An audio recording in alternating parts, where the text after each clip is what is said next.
Yeah. What up, baby? It is time. It is finally time to discuss the new Scream movie. Scream 6 is out, and I have seen it. But before we talk about the new Scream movie, I need to give you a little update on a story that we talked about on a previous episode. Not the last one, but the one before that, where me and the Crow, who may be joining me in a few moments, let's see where he's at right now. But me and the Crow discussed the changes that were made to Goosebumps books to make them more inclusive. Classic Goosebumps books were destroyed, were edited because they were apparently offensive. And in that story, not just in the story that I read about this, they said that R.L. Stine was complicit in this, that R.L. Stine made the changes himself with his own brilliant hands. And I am pleased to tell you right now that that is absolutely not true. That is some straight up hogwash. That's some straight up nonsense. That ain't even real. Because somebody tweeted RL on Twitter, and she was like, hey man, I really love you and I respect you, but you're wilding out right now by doing what you're doing. You really disappointed me. And RL Stine was like, I don't know what you're talking about. I don't know nothing about no edits. I didn't make no freaking edits, bruh. He didn't know nothing about it. There are edits to the Goosebumps books. The 100 edits are apparently true. But the thing is, RL ain't have nothing to do with it. I knew it in my soul. I love RL Stine, and I am so happy to hear that he did not go to the dark side, that he did not do this, that he did not destroy his own work.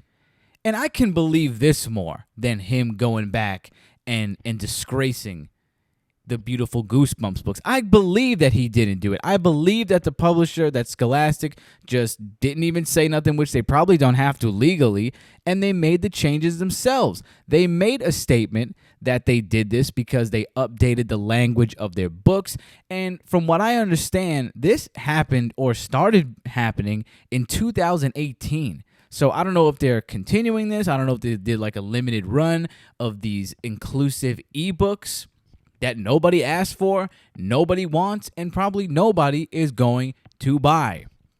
But I am so happy, I'm ecstatic to hear that my man, that our guy, R.L. Stine, had nothing to do with it, don't want nothing to do with it. That is beautiful, because let me tell you, that was scary. I was sad, I was disappointed, but it's good. It's all good. And I want to know right now, if you're a Goosebumps fan, what your favorite Goosebumps book was. Put it in the comment section what your favorite Goosebumps book was growing up. Maybe you still read them today. I polish off a Goosebumps book once in a while. I'm a big fan of Goosebumps Series 2000. I'm gonna let you know that right now. I looked for some books when before I went on this vacation, which we will talk about at a later time. Because as you can see, we are in a different location. We are in Myrtle Beach, South Carolina. But before I went on my vacation, I looked for some Goosebumps 2000s books, and I couldn't find them. But I know I had some. I had Dr. Jekyll and Heidi.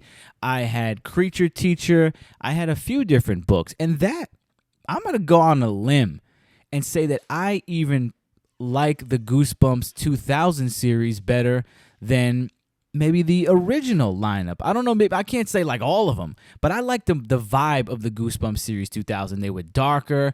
They were a little scarier, in my opinion. I don't know if you ever read them, but check out a Goosebumps Series 2000s book. Maybe you'll like it. But put your favorite in the comments section. I can't say my all-time favorite Goosebumps book right now. It may be Attack of the Jack-O-Lanterns. That was a banger. That was scary. You're gonna trick or treat all night. That was wicked, man. That was great. Put that in the comments. Let me know.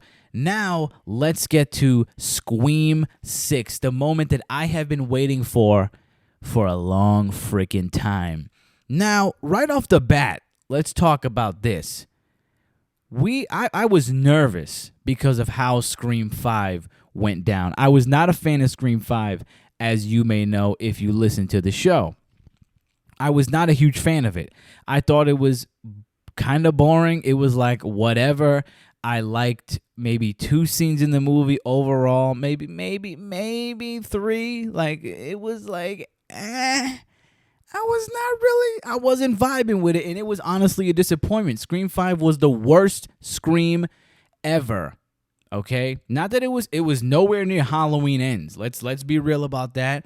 Let's get that on the table. Let's put that on the table right now. It was not no Halloween Ends, but it was not what I expected. Scream is one of my favorite franchises, and it was a little bit of a letdown.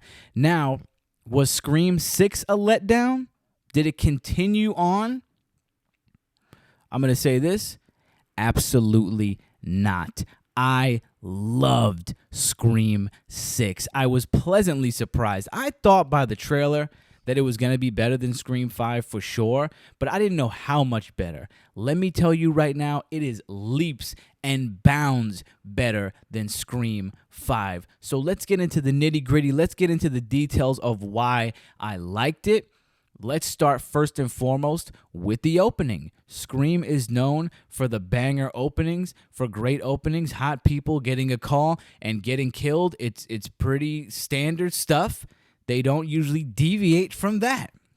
And that's what happened here. Now, I'm not going to do any big time spoilers. I may say, this happened here, this happened there, but I'm not going to do any big spoilers in this review. So you can rest easy, you can, chill out, relax, and listen to the review. So the intro, the beginning, a woman is getting ready. She's at a bar trying to meet her date. She gets a call from the date. He's looking for the bar that she's at. He can't find her. She stupidly goes into an alley and she gets killed. Okay? Now, this is the best part of the beginning. This is what I really liked about it. Is that after Ghostface kills her, he takes off his mask. Wow, that has never happened in a Scream intro, in an opening scene that I can remember. You can tell me if I'm wrong, but I ain't never, ever, ever seen it. Okay? Now, I know that was maybe a spoiler, but like I said, I'm not going to talk about the killers or anything like that. I'm going to talk about them, but I won't say who they are. Even though if you read online who they are, that's who it is pretty much. But so the opening scene really got me because then Ghostface takes off his mask and you immediately see who Ghostface is. But then you realize that that's not really the Ghostface, because Ghostface, the real Ghostface, ends up killing this person and another person in the beginning. And then Scream really kicks off. And as you can probably imagine, they're in New York City. Sam and Tara are now being stalked by Ghostface again. And that's basically the story. You also have the cast that was in the other one. You have the brother and sister who, I really didn't care about any of these people until this movie. That's one thing I will say. I really didn't care about most of the people in the last movie until this movie. So I did like them in this one. Mo is coming around. He's going to join me right now. We're going to talk about some stuff later. But so that's basically the story, is they're getting stalked. And one thing I liked about the story is that you had this side story that comes into play later, and it did come into play in Scream 5, where I believe it's Sam has her father, Billy. She has some serial killer proclivities. She has an interest in killing. She has an urge to kill. And in the beginning, she's talking to a shrink, who I'll get into later, and he's saying, I need you to tell me more. I need you to dive into what's going on with you. And she's like, hey, basically, I liked the feeling of killing those 2 people. And he starts freaking out. He's like, you need to get out of here right now, blah, blah, blah, blah, blah. So I'm not going to get into that whole story, but that's one thing I did like is this little side story they had going on with with the Ghostface chasing after him. You had this little side story. Everybody knows, unless you've been living under a rock, Kirby is back, baby. Kirby is back in this movie since we haven't seen her since we thought she died in Scream 4. If you're like a hardcore fan, you heard that little squeak. You heard that little door open at the bottom in the basement, and you were like, maybe Kirby's alive, maybe she's not. I think they kind of dropped the ball a little bit by showing Kirby in the trailer. Like, we knew she was going to be in it, but they shouldn't have done the reveal in the trailer. But long story short, Kirby is in this movie, and she plays an FBI agent. I thought that was very interesting that they did that they made her an FBI agent. And that's the way they get her into the story, and she's going along. She's helping them crack the case of Ghostface. Now, let's get into the goriness. Let's get into the murder, because that is something that this movie did absolutely so well. They did phenomenal. This was some of the best killing in Scream that I can remember. I mean, Scream 4 was there. Scream 5 was bloody, blah, blah, blah. There was that scene with Dylan Mamet that I really liked a lot. But this movie was bloody. It was murderous. It was magical. Man, was this good. So let's get into some key scenes that I really enjoyed about this movie. Number one, I thought my favorite scene was going to be the bodega scene. It was a very prominent role in the trailer. And it's pretty much how you think it played out. They end up escaping, but what a very big controversial aspect of that scene is that Ghostface has a shotgun. And people were upset about that. Some people took umbrage with that, and I am not one of them. We've seen Ghostface for 6 movies by now. It's time he picked up a gun. It's fine. It's nothing crazy. He's not running around like Rambo with a bazooka. He's not all around New York City. He's not running around in a fucking tank. It's fine. So I thought that scene was good. Okay, that was a banger. But here's where it gets absolutely crazy. Okay, there's a scene where Ghostface ends up in the apartment of all the college kids. Sam, Tara, this one, that one. And he kills one of the people, okay? They hear this person getting killed in the other room, so they all brace themselves for what's about to come out of that door. What comes out of that door is their friend. The friend gets thrown at the crew like a bunch of bowling balls. They all fall down, and absolute mayhem ensues. Ghostface slices a person's arm, throws another person up against the wall, jabs the knife in him, twists it, and then you could see him raising it up, slicing up the person's stomach. Mwah, beautiful, absolutely incredible. Then you get an intense scene that you may have seen in the trailer. I can't remember if it's in the trailer or not, where they have to then go across this ladder, which is acting like a bridge from their apartment to another person's apartment that put the ladder out for them. And this is a tense scene because somebody's going across with the messed up arm. Somebody's going across with the messed up stomach. I mean, there's blood everywhere. There's bodies everywhere in this scene. Awesome. Wow. Absolutely awesome. Your mic is not on. Let me see. Let me put your mic on. Absolutely awesome. This may be, deadass, one of the best scenes in any Scream movie. I watched it a few times. About 3 times already. Yeah, you saw me. Yeah. You saw me. So now there's another scene that I really, really enjoyed, and that is Gail Weathers' scene with Ghostface. When Ghostface gets into Gail Weathers' apartment, which you have seen in the trailer already, and I didn't remember this, but apparently this is the first time Ghostface and Gail actually talk on the phone. This is the first time Gail has gotten a call from Ghostface, which is very interesting. This scene was incredible because I'm not going to do spoilers, but all I'm going to say is they do a phenomenal job at teasing you in this scene. You think Gail's going to die, then she gets out of it. She flips him into a table.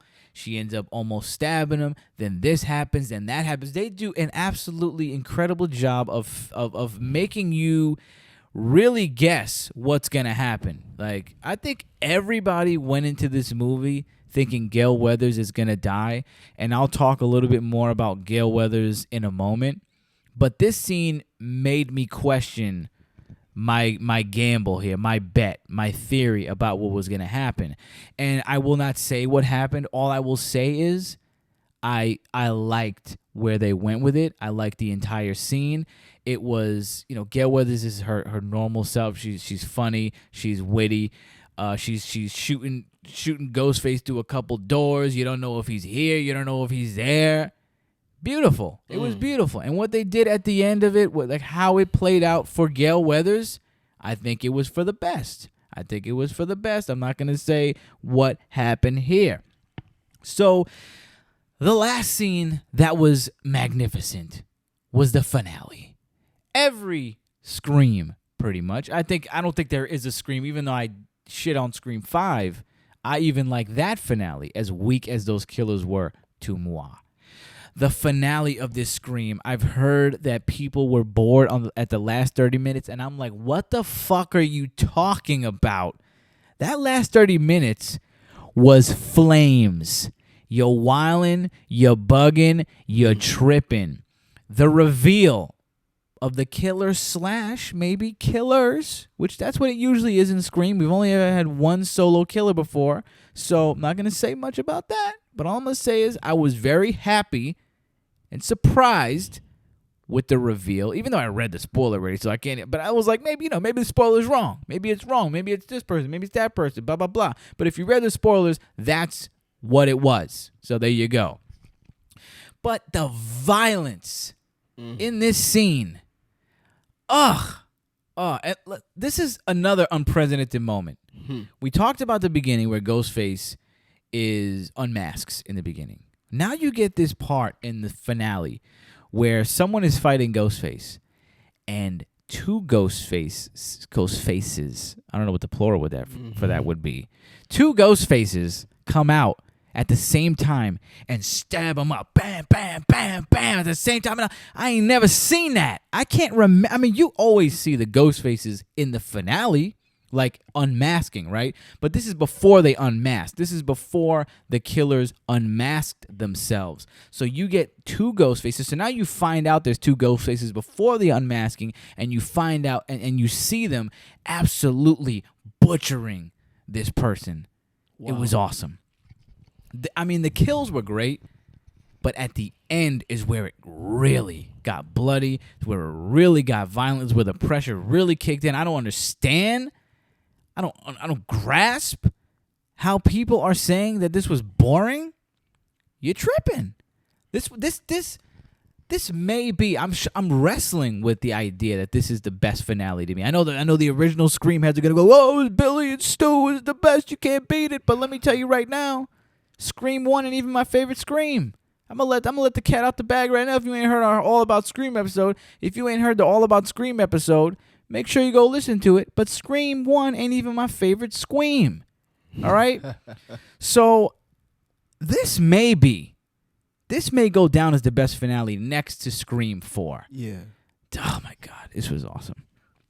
I gotta watch it. So I really liked the killers in this movie. I think this is gonna have to be my second favorite killers next to Scream 4. Next to what's her name? Emma Roberts. I forgot what her name is in the movie. It is escaping me at this very second. But next to Emma Roberts, these are my favorite killers for sure. So let's talk a little bit about what I didn't like about the movie, which is not much. Also, you got the train scene, which was beautiful as well. But let's talk about what I didn't like as much, which is it's not much and it's not big things. The one thing that I thought was dumb was every time somebody was going to shoot Ghostface, they announced it. Like, the Ghostface was in the bodega looking at the girls, and the guy with the shotgun, instead of just blowing his fucking head off, said, "Hey!" Waited for Ghostface to look back, and then boom, shot him. And then Ghostface had time to duck. There's another scene that goes on that I'm not going to explain too much. Ghostface is on top of somebody, and the people come in, the gun is on the ground, and they go, "Hey, Ghostface!" before they even grab the gun. They go, "Hey, Ghostface!" Bam! By the time they even look up, my man is gone. And I'm like, why are we not just shooting? Why are we not just airing Ghostface out? That was dumb. It sounded like there was plenty of Ghostfaces. Yeah, and then I didn't like the Billy Loomis aspect, which was in Scream 5, and I know you kind of have to have it so you can have Sam, you can show that Sam is interested in killing, I guess. But I don't like it. I don't like Billy Loomis coming back. He doesn't even look like himself. It just it plays weird for me, and it took me out of the movie when it happened in this one because it happened so late in the movie. It wasn't like the first one where she's in the car and you see him a couple times, you hear him a couple times. This kind of just happened like towards the end. I'm like, oh, I forgot about this. This is dumb. Why are they doing that? So I'm not a fan of that. Back to the doctor in the beginning. He's such a bitch. And I don't know why they made him such a bitch. My man really sat here and goes, tell me everything I need to know, why you're behaving this way. And as soon as Sam goes, yeah, well, I kind of felt good to kill, like blah blah blah. He starts getting all frantic. I have to turn this over to the authorities. I'm like, you asked for it. And she said, like, I don't want to do it. Like, I'm not saying that I like doing it. I'm just saying, like, it felt kind of good, felt kind of right to stab motherfucker. He just starts freaking out. I'm like, hold your emotions in a little bit, pal. You're supposed to be good at that, aren't you? Turn himself into a target. You're supposed to be a little more chill. So the other part that I thought was fucking weird is that, like, this guy gets a visit from Ghostface, which I mean, that's a little bit of a spoiler there. He gets a visit from Ghostface. Oh, God. And it's like early in the morning or something. Like it's not nighttime at all. And his doorbell rings, okay? The guy, he doesn't get a phone call. His doorbell rings. He's watching TV. Wow. And the guy the doorbell rings, he's like, and he starts acting all freaked out. He starts acting all scared. He's like, oh my God. He's looking at the door and looks behind him. He's looking at the door and looks behind him. It's like 10 a.m. And I'm like, has nobody rang your door before? Why are you afraid? You're not even in the middle of all of this action. You're not a friend of Sam. You have not even witnessed the gruesome carnage that has ensued over the last couple of moments. Why are you acting like a pussy?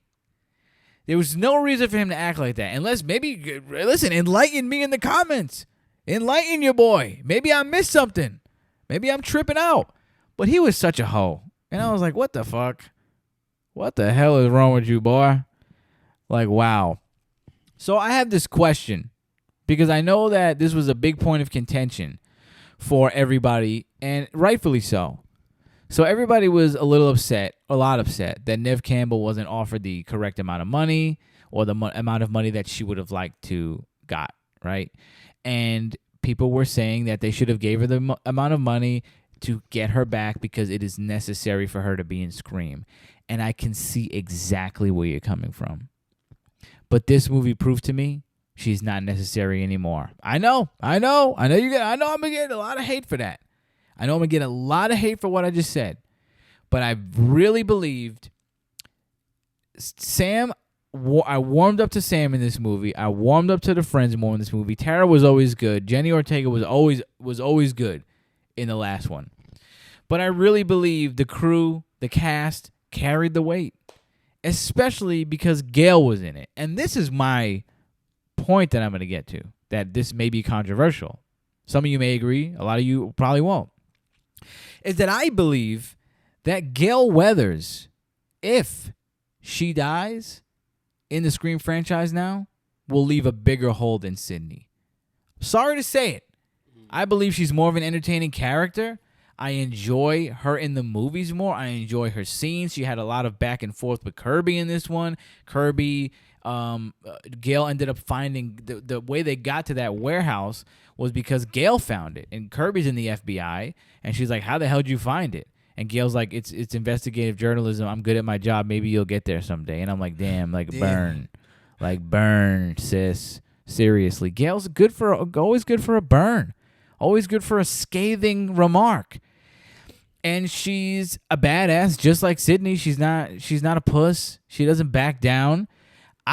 She's probably my favorite character of all time in Scream, and I would feel more upset that she's gone than Sydney. I was a little taken aback when I found out Sydney wasn't gonna be in this one, and they pretty much wrote her off in the beginning, like, oh yeah, she's trying to deal with this right now. She's not trying to deal with this. That's it. She went somewhere else. And I was like, fine. I'm having a good time without Sydney there. So you let me know what you think about that. But I just don't need her in the movie anymore. I don't need her in the franchise anymore. So to wrap up this review, it gets a 5 out of 5. It gets a 5 out of 5. It is right there with Scream 4.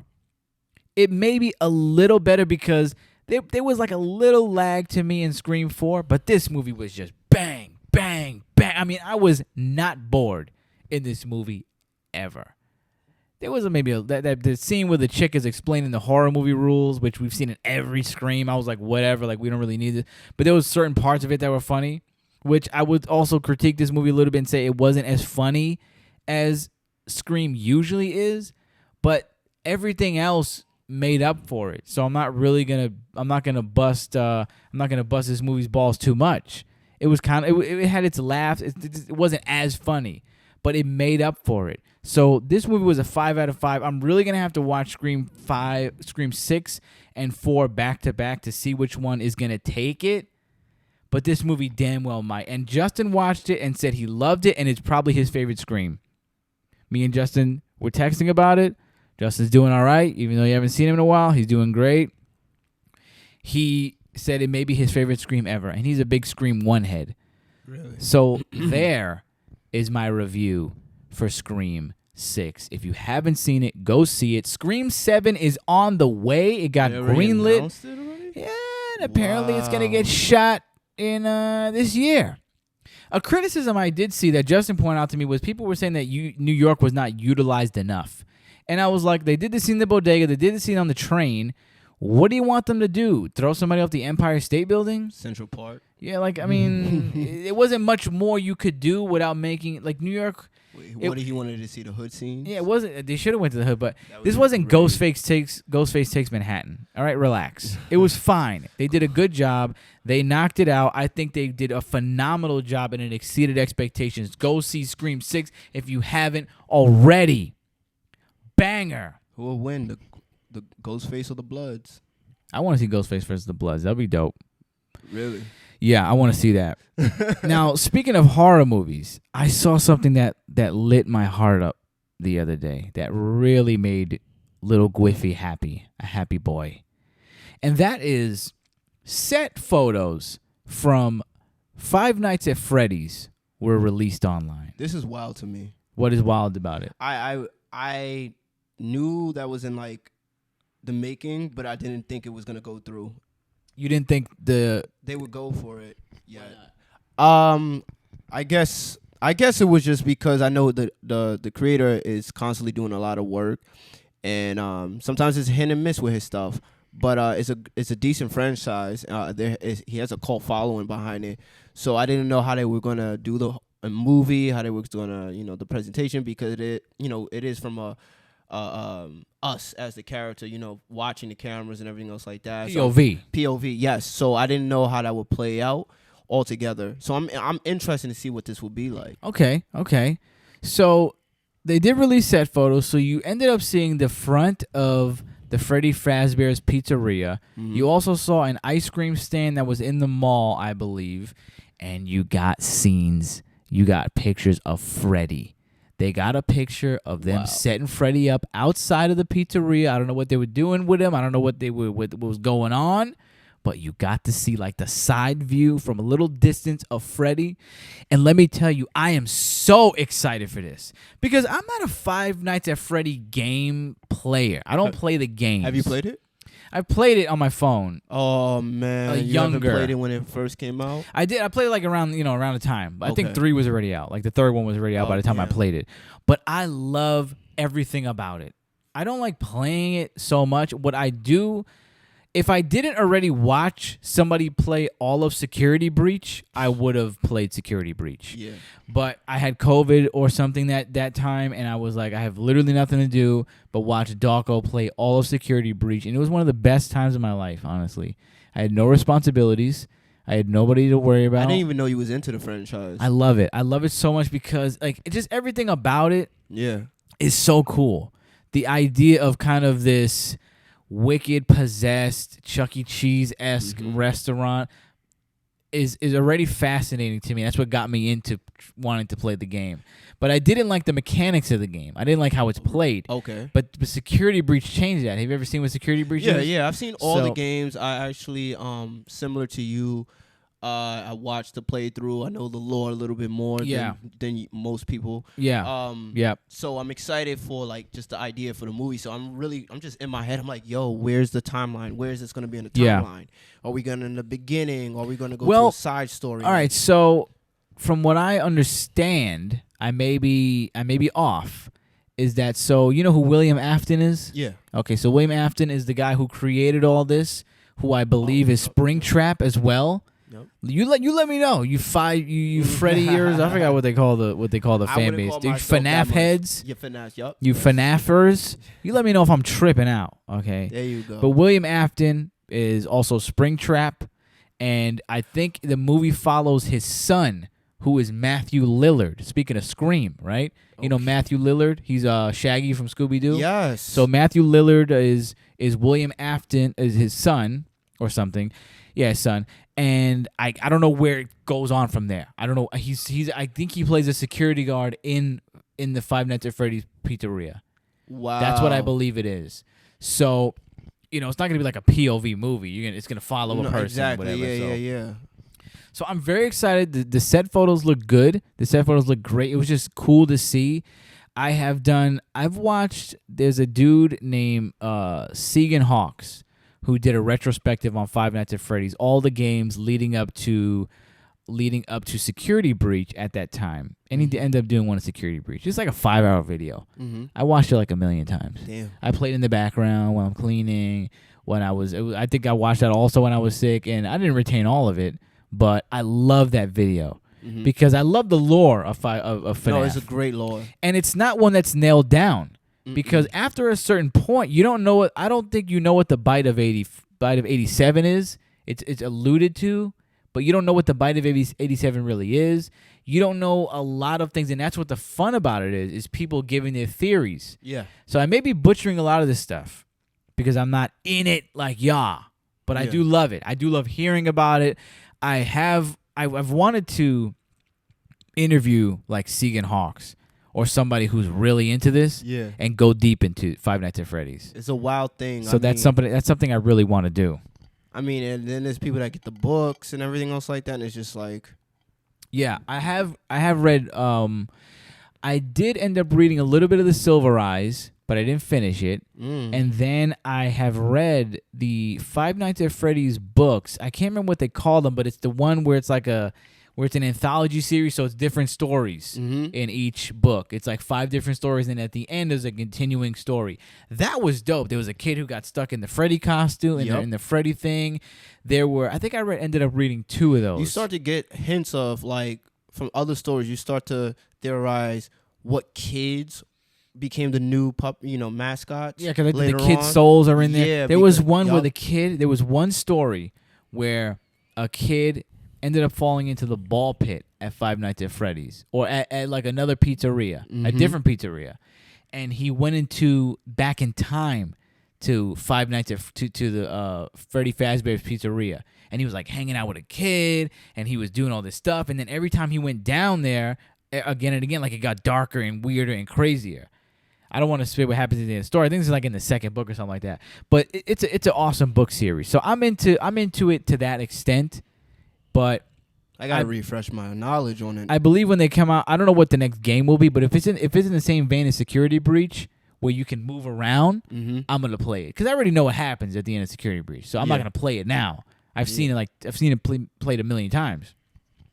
But I'm very excited for this movie, and I'm very excited for whatever like merchandise, whatever promotional materials, stuff like that is gonna drop. So I don't know when it's going to drop, probably next year. And also what I'm excited about is Blumhouse is in charge of this. And if we know anything, we know I love Blumhouse. They only made one boo-boo, and I'm going to forgive them because everything else is fire for me. You got to have one miss once in a while. Yeah, they shouldn't have done it with Michael Myers. But there's that. So get ready for the Five Nights at Freddy movies. I can't wait. Mo, why does your ass hurt today? My ass hurts because I ate death tenders. Mo has eaten death tenders today, and really we're gonna talk about this because if you're a fan of the show and you made it this far, you deserve to know this. Listen, if my energy seems a little bit off, it's because I've been pushing. You've been pushing shit out of your right on my fiery ass. shit out of your Fiery body. shit on my If you're a ass. fan of the show, you're gonna like this because we're gonna announce something right now. Man, We're gonna announce something right now, and there will be no spoilers in this. none. You can't have The anything. 6-hour special is on the horizon. Okay? And you know we like to do it big. We like to satisfy the audience. We got 6 hours to fill, damn it. And this year, this 6-hour special is going to be the best. Wow, you believe that in your And heart. You I believe know that it. in your heart. It's gonna be the best. If y'all want to, if you just think that everything we've been doing for the last 3 years was no, this right here has been building up to this, and you're really gonna see what we really can do when we're all together. So I'm excited for it. Wow, you made me excited. I'm making it. I'm like, what are we gonna do? You know what I'm Let saying? me tell you one thing we're gonna do. Here is an announcement for you. Ba, ba, ba, ba. On the 6-hour special, you are going to see Mo the Crow What's up? versus Eddie in the Death Tender Challenge. He's a bitch. You know that the Crow and then Eddie have there's been a little bit of a war. Now we have been kind having of a beef. waged. You There's know, been a beef that's my boy, but because this is it started last year in the 6-hour special when Eddie ate the Carolina Reaper pepper. And then it goes, they ended up both doing the one chip challenge. Yep. Which Eddie did better at. Eddie did better at that. He took it better, right? But that's when the beef started because then names started to be called. Nah. And then they ended up doing the gummy bear. He called me a bitch. Which Mo did better at. Okay, so now we had to settle the score on the 6-hour special, which is what happened today. And they did the Death Tender Challenge, which is where we took chicken tenders and we cooked it in 2 of the hottest pepper powders in the world. Clay killed this. We cooked it in the Carolina Reaper pepper and the scorpion pepper, and we made sure we added Carolina Reaper flakes for good measure. It was marinated overnight, then cooked in the batter as well, a whole new batter. You got to talk to Clay about how he did it because he was coming up with some crazy stuff last. And I was like, what are you going to do? What?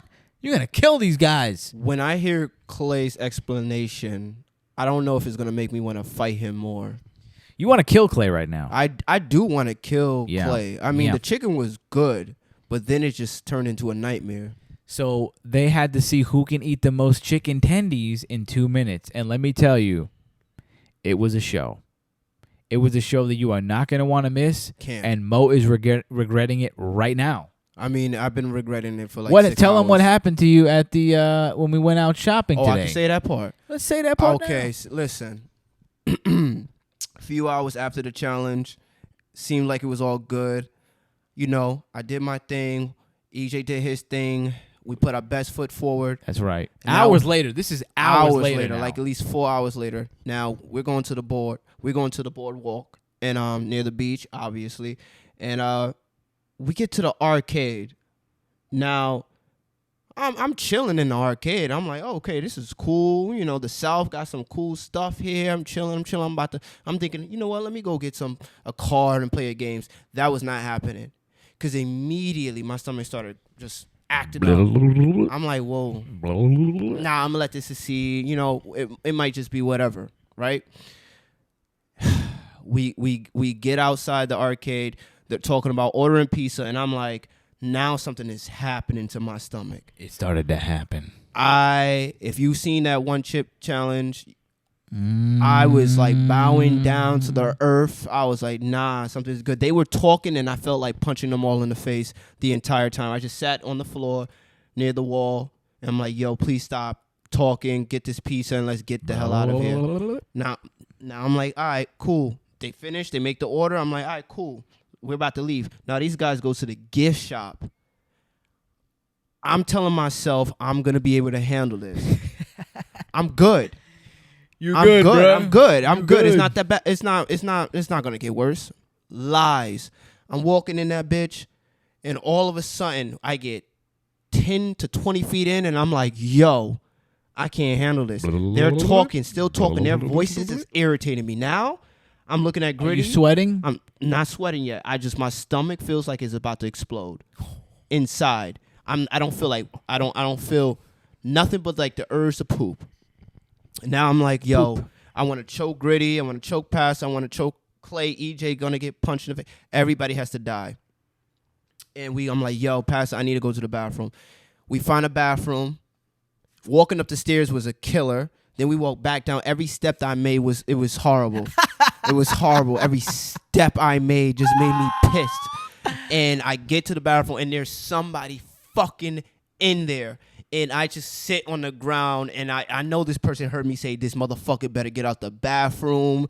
I'm getting annoyed. Hurry the fuck up. Yo, I need to take a shit. Hurry up. I mean, it must have been loud enough, because when that man opened that door, he said, I'm sorry. He said, I am sorry. And I said, and I was just so happy he was, because I know he looked at me, and I said, no problem, man. And I just squeezed right past him, and I closed the door. And immediately I took off this jacket and my shirt and both of my shirts. I put them on the floor. It was just getting hot. I couldn't do it. And then I sat down on that toilet. First 2 minutes, I'm like, let it out. Shitting. And next thing I know, the urge, for some reason, the urge just came up and said, they're going to hear me. Watch. The urge of me throwing up just came up, and I was like, yo. Boy, do I wish we had a camera in I there. flipped out. I had to flush because I didn't want to smell my shit as I threw up. So I flushed, waited for that to go down, went on my knees, and I threw up fire. Straight fire the entire time. My tongue was reignited with flames from hell. Ooh. So deep. And it happened about 4 times, like a rah, rah, rah, rah. And it was just coming out, and my throat was burning like a hole was there for centuries. And I was just like dying. And I wanted to, and at the same time, I still needed to take a shit the whole time. So I had to hold my ass cheeks with every muscle in my body not to leak 1 inch of poop out. And you know what? Once that finished out, that I flushed that. Didn't want to mix those two smells together. Flipped back around, pooped another. While spinning in the sink because the fire was just so much. The saliva was just acid coming out my tongue. It was horrible. And it was horrible. And I just said to myself, I want to stay in this one fucking bathroom for the rest of my life. I don't want to leave. But the parking space was running out of time. So I forced myself to get up and redress. My pants was at my ankles. I mean, anybody could have walked in and saw my big ass BBC just hanging there while the smell of flaming throw up and shit lingered in the air. It was terrifying. I mean, just terrifying. I just cleaned myself up. And I left feeling like I still needed I needed to stay in that bathroom. But I took one for the team, and I sucked it up to get to the car. But as I walked away from these guys, I'm usually never the one in the lead. He was running to the car. I was in front of all of these guys. Like, I'm the guy that lingers in the back, watches my boys back. I like to watch everybody from the back walk up. Oh, what? Nah, it's just a city thing. From the back. I watch everybody from the back. You can AO in here. I'm trying to worry about your safety. But I didn't give a fuck. Pause that. I ain't pausing that. And we got to the car. Yeah. And now he's shitting fire. But it never ended. He's shitting still. Listen, Still the first time I took that shit, no, it wasn't burning. I heard him in the bathroom. Like, another in pain, 3 hours later, about an hour ago, I took the meanest, hottest shit of my life. I thought I was going to get hemorrhoids tonight. You might. I still might. The night is young. The night is young. There's still some lingering feeling there. The best shower I ever had in my fucking life. Did you spread them and put cold water between your cheeks? I did every form of temperature in that shower. Oh. I went from cold to hot. Okay. I wiped deep. Wow. I had to, man. I was not trying to leave no lingering flames. No, it was not happening, bro. So now, Yeah. you can see how hot these death tenders were. If you weren't believing me when I said these were death tenders, now you know what they did to the crow. But you don't know who won. So make sure that you are watching the 6-hour spectacular. It is the second to last show before we end this season. So I think it's the 16th. I think it's May 16th. I think our last show is May 20th. So get ready for the 6-hour special. We got fun. We got games. We got surprises. We got scary stuff. Scary. It's going to be awesome. And you're going to hear what EJ experienced. Yeah, you're going to see who won. You're going to see what EJ experienced because I'm sure it's not far off. Let's wrap this up. Let's start to wind this down. What we got? And let's just say I already told the audience that we are on vacation. Yes. We will talk more about that as time goes on, but this is like our third day. We got to Myrtle Beach yesterday, and we did a stop in Virginia the day before that, so we've been on the road for about 3 days. But man, we've only done this trip for 3 days, and this has been amazing so far.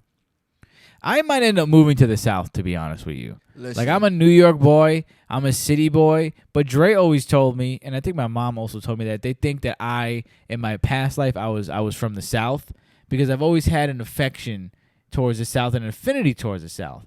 And every time I come here, I love it more. When I saw my parents, I just love the vibe of the South. I like the fried food. I like the Southern food. The women I are like beautiful guns. here. Like weapons. You could just walk into the store, get a gun, get a weapon, blah blah blah. Like nothing. We did it today. Got stuff you can't get in New York. Tell you that right now. The arcade just had stuff in there that was arcade. You can win Never. you can win a BB gun and a knife in the arcade. That's crazy. In New York, you get fucking bubble gum and a dreidel or something. A water gun. Like a fidget spinner. Seriously. You don't even get a water gun There's in a New bunch York. of autistic toys in the North. So I love the South right now. I mean, this is my second time here that I've really spent some time here. I might retire here. Like I might end up settling down with a Southern belle, getting some land, getting like some farmland, and just rocking out, building a studio over here. I love walking around hearing the accents. Hey y'all want to upgrade that? Y'all want to get some waffle fries? Yo, Always guys, love you the gotta Southern help accents. us get out here to the South. Like and I subscribe. mean, we're already out here. Oh, you mean live out here? I mean, live out here. We could just go. We could just live. I mean, listen. We could. I mean, we it's not can. really. But, what's really stopping us, really? Money. Not me. You can move out here. Money. No, you could do it. Nah. We could talk financials.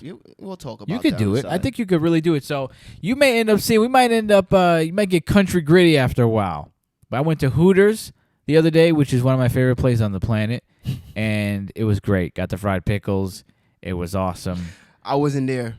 You weren't there. I don't know why you weren't there. I was tired. I couldn't man. believe you did not want to go to Hooters, by the way. It was not that I didn't want to go. I was just tired.